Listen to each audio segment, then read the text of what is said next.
Welcome to face master கம்மி ஆரவத்தி பார்க்க போகிறோம்னா இன்றைக்கி ஓபிஎஸ் ஆலோசனை குழு நடத்துனாரு 4 மணிக்கு மிகப்பெரிய லெவலில் முக்கியத்துவம் வாய்ந்த ஒரு செய்திகள் வெளியாகிறதுக்கான வாய்ப்பு இருக்குது.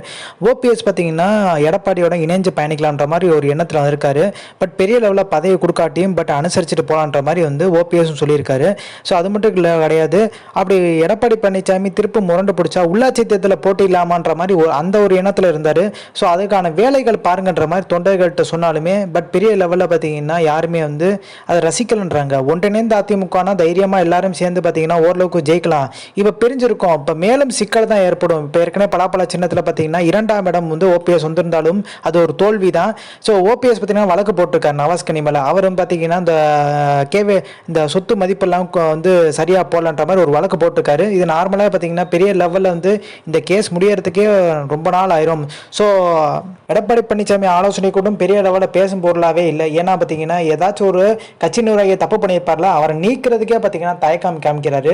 ஸோ இப்படி தயக்கம் காமிக்கிறவர் எப்படி பொதுச்சலாக இருக்க முடியுன்ற மாதிரி அவங்க அணியிலையும் மிகப்பெரிய ஒரு புகழ்ச்சி போயிட்டு இருக்கு. ஸோ இந்த இன்ஃபர்மேஷன் பிடிச்சா like share subscribe. Thanks for வாட்சிங் திஸ் வீடியோ.